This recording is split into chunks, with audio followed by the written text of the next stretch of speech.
Good morning students. Girdhardas Mundra Bal Bharati माध्यमिक विद्यालय के यूट्यूब चैनल में आप सब बच्चों का एक बार फिर से स्वागत है।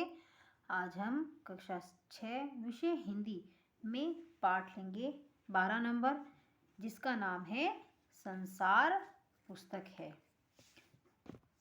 इस पाठ को पढ़ने से पहले मैं आपको इसके बारे में थोड़ा बता देती हूँ कि संसार पुस्तक है किनके द्वारा रचित है और इस पाठ में किस बारे में बताया गया है। जैसा कि पाठ के नाम से हमें पता चल रहा है, संसार क्या है? संसार पुस्तक है। यह पाठ जवाहरलाल नेहरू द्वारा अपनी बेटी को लिखित पत्र है। ये जवाहरलाल नेहरू जी ने अपनी बेटी को लिखा था। उनकी बेटी थी की आयु उस समय थी 10 वर्ष की, इंदिरा गांधी। कौन थी उनकी पुत्री? इंदिरा गांधी जवाहरलाल नेहरू जी की पुत्री थी। इस पाठ में उन्होंने बताया है कि मनुष्य ने कैसे अपने आप को धीरे धीरे समझा और पहचाना आदि के बारे में चिट्ठियों के माध्यम से बताते हैं। ये सभी चिट्ठियाँ पिता के पत्र पुत्री के नाम पुस्तक में संकलित है। प्रस्तुत पाठ इसी पुस्तक से लिया गया है। ये पत्र जवाहरलाल नेहरू ने अंग्रेजी में लिखे थे और इनका अनुवाद हिंदी के मशहूर उपन्यासकार मुंशी प्रेमचंद जी ने किया है। पत्र तो अंग्रेजी में लिखा गया था, लेकिन इसका अनुवाद हमारे हिंदी के जो उपन्यासकार थे मुंशी प्रेमचंद जी ने किया था। ठीक है। और इस पाठ में जवाहरलाल नेहरू अपने पत्र के माध्यम से दुनिया और छोटे देशों के बारे में अपनी पुत्री को बताना चाहते थे। और उस समय जवाहरलाल नेहरू इलाहाबाद में थे और उनकी 10 वर्षीय पुत्री इंदिरा मसूरी में थी। तो हम देखते हैं। जब तुम मेरे साथ रहती हो तो अक्सर मुझसे बहुत सी बातें पूछा करती हो और मैं उनका जवाब देने की कोशिश करता हूँ, लेकिन अब जब तुम मसूरी में हो और मैं इलाहाबाद में, हम दोनों उस तरह बातचीत नहीं कर सकते। इसलिए मैंने इरादा किया है कि कभी कभी तुम्हें इस दुनिया की और उन छोटे बड़े देशों की जो इस दुनिया में हैं छोटी छोटी कथाएं लिखा करूं। तुमने हिंदुस्तान और इंग्लैंड का कुछ हाल इतिहास में पढ़ा है लेकिन इंग्लैंड केवल एक छोटा सा टापू है। इंग्लैंड क्या है? एक छोटा सा टापू है। और हिंदुस्तान जो एक बहुत बड़ा देश है, फिर भी दुनिया का एक छोटा सा हिस्सा है। अगर तुम्हें इस दुनिया का कुछ हाल जानने का शौक है तो तुम्हें सब देशों का और उन सब जातियों का जो इसमें बसी हुई है ध्यान रखना पड़ेगा। केवल उस एक छोटे से देश का नहीं जिसमें तुम पैदा हुई हो। मुझे मालूम है कि इन छोटे छोटे खतों में बहुत थोड़ी सी बातें ही बतला सकता हूँ, लेकिन मुझे आशा है कि इन थोड़ी सी बातों को भी तुम शौक से पढ़ोगी और समझोगी कि दुनिया एक है और दूसरे लोग जो इसमें आबाद हैं हमारे भाई बहन हैं। जब तुम बड़ी हो जाओगी तो तुम दुनिया और उसके आदमियों का हाल मोटी मोटी किताबों में पढ़ोगी। उसमें तुम्हें जितना आनंद मिलेगा उतना किसी कहानी या उपन्यास में भी न मिला होगा। यह तो तुम जानती ही हो कि यह धरती लाखों करोड़ों वर्ष पुरानी है और बहुत दिनों तक इसमें कोई आदमी न था। यह धरती हमारी लाखों करोड़ों वर्ष पुरानी है बच्चों, और बहुत दिनों तक इसमें कोई आदमी भी नहीं था। आदमियों से पहले सिर्फ जानवर थे। कौन थे? जानवरों से पहले एक ऐसा समय था जब इस धरती पर कोई जानदार चीज नहीं थी। आज जब यह दुनिया इस तरह के जानवरों और आदमियों से भरी हुई है, उस जमाने का ख्याल करना भी मुश्किल है जब यहाँ कुछ न था। लेकिन विज्ञान जानने वाले और विद्वानों ने, जिन्होंने इस विषय को खूब सोचा और पढ़ा है, लिखा है कि एक समय ऐसा था जब यह धरती बेहद गर्म थी और इस पर कोई जानदार चीज नहीं रह सकती थी।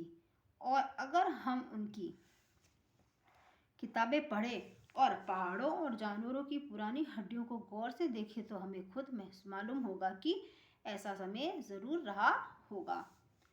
तुम इतिहास की किताबों में ही पढ़ सकती हो, लेकिन पुराने जमाने में तो आदमी पैदा ही न हुआ था। पुराने जमाने में तो आदमी पैदा भी नहीं हुआ था, किताबें कौन लिखता? यह भी प्रश्नवाचक चिन्ह था कि किताबें कौन लिखता। तब हमें उस जमाने की बातें कैसे मालूम हो? यह तो नहीं हो सकता कि हम बैठे बैठे हर एक बात सोच निकालें। यह बड़े मज़े की बात होती, क्योंकि हम जो चीज़ चाहते सोच लेते और सुंदर परियों की कहानी गढ़ लेते, मतलब कि बना लेते। लेकिन जो कहानी किसी बात को देखे बिना ही गढ़ ली जाए वह ठीक कैसे हो सकती है?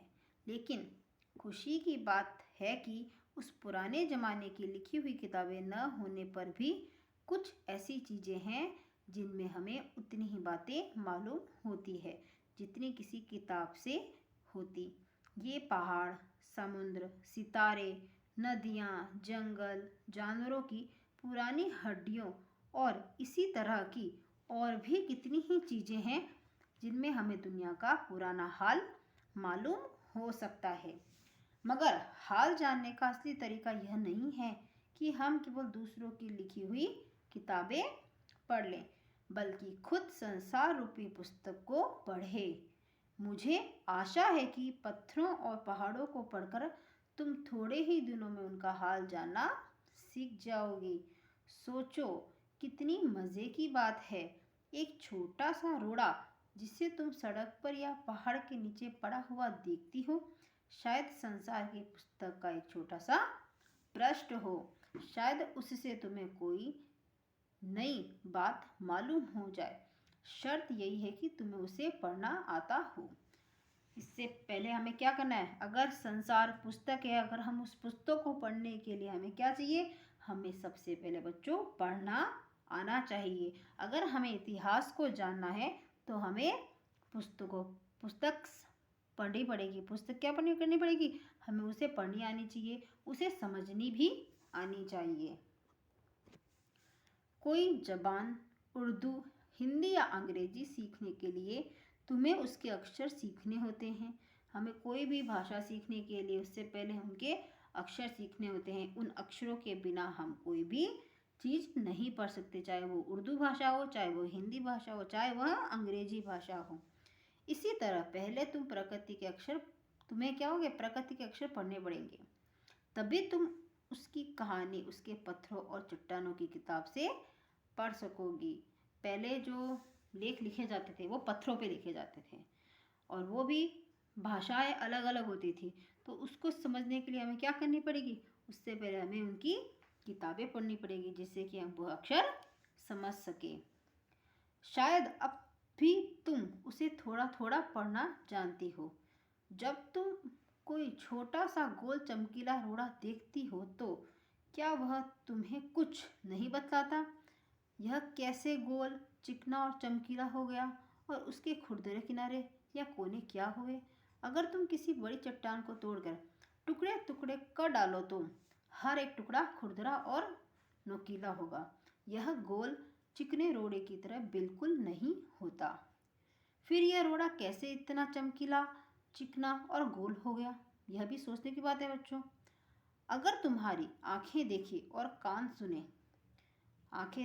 कान सुने तो तुम उसी के मुंह से उसकी कहानी सुन सकती हो। वह तुमसे कहेगा कि एक समय जिसे शायद बहुत दिन गुजरे हो, वह भी एक चट्टान का टुकड़ा था, ठीक उसी टुकड़े की तरह जिसमें किनारे और कोने थे, जिसे तुम बड़ी चट्टान से तोड़ती हो। शायद वह किसी पहाड़ के दामन में पड़ा रहा, तब पानी आया और उसे बहाकर छोटी घाटी तक ले गया।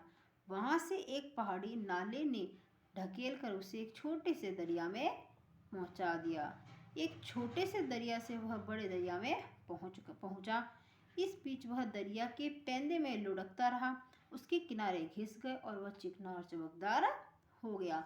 इस तरह वह कंकड़ बना जो तुम्हारे सामने है। किसी वजह से दरिया उसे छोड़ गया और तुम उसे पा गई। अगर दरिया उसे और आगे ले जाता तो वह छोटा होते होते अंत में बालू का एक जर्रा हो जाता और समुद्र के किनारे अपने भाइयों से जा मिलता, जहां एक सुंदर बालू का किनारा बन जाता जिस पर छोटे छोटे बच्चे खेलते और बालू के घरौंदे बनाते, मतलब कि घर बनाते हैं। अगर एक छोटा सा रोड़ा तुम्हें इतनी बातें सिखा सकता है तो पहाड़ों और दूसरी चीजों से जो हमारे चारों तरफ है हमें और कितनी बातें मालूम हो सकती है। तो देखा बच्चों आपने इस पाठ के जरिए जवाहरलाल नेहरू जी ने क्या बताया है हमें। हाँ जी हाँ, आपने एकदम सही समझा कि मनुष्य ने अपने आप को धीरे धीरे किस तरीके से समझा और पहचाना, उसके बारे में हमने पढ़ा।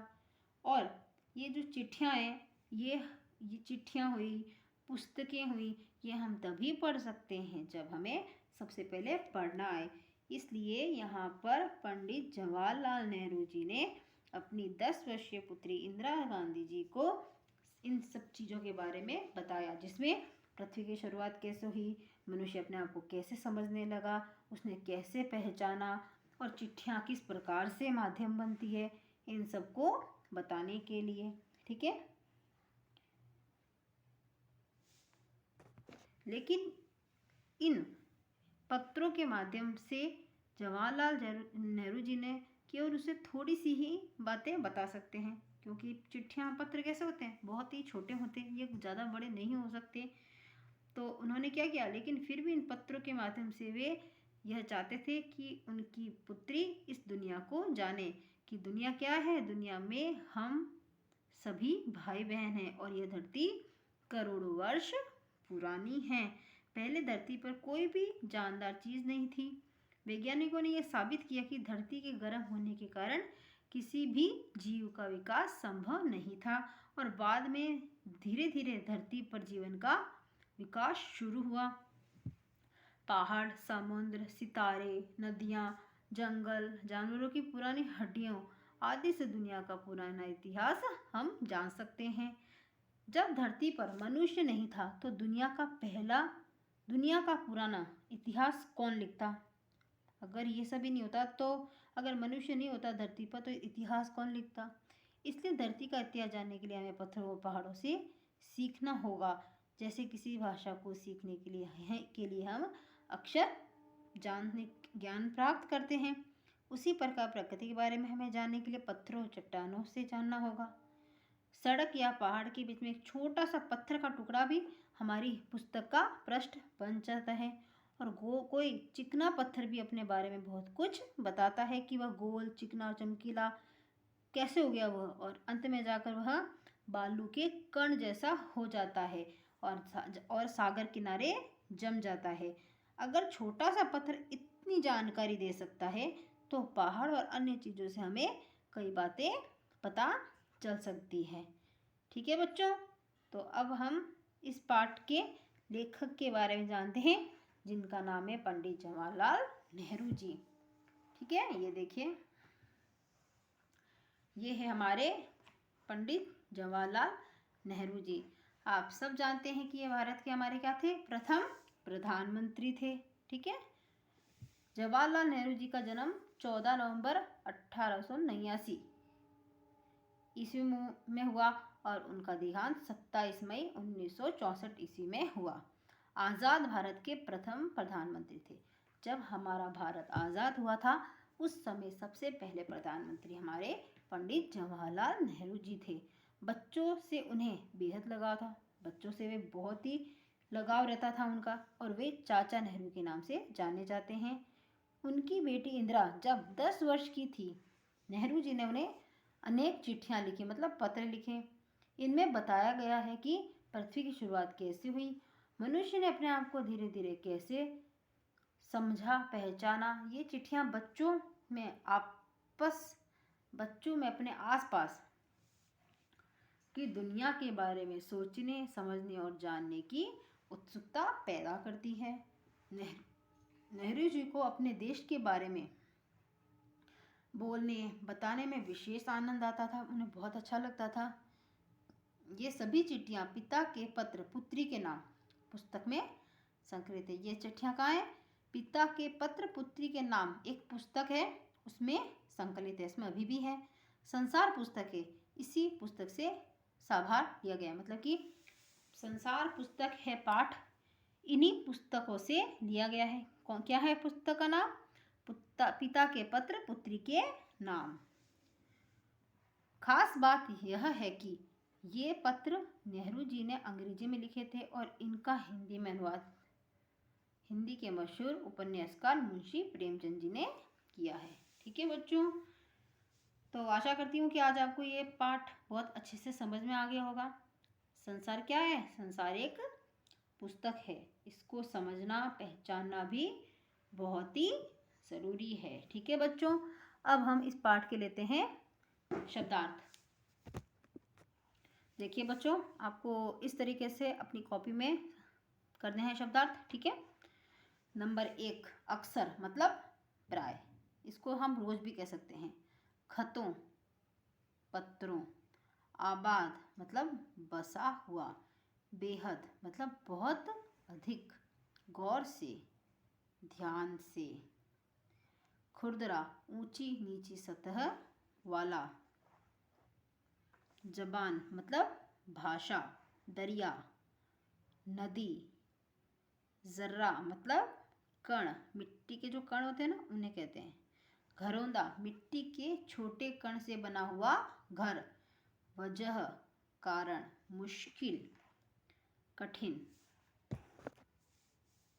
जानदार मतलब सजीव, गढ़ लेना मतलब बना लेना, आनंद खुशी।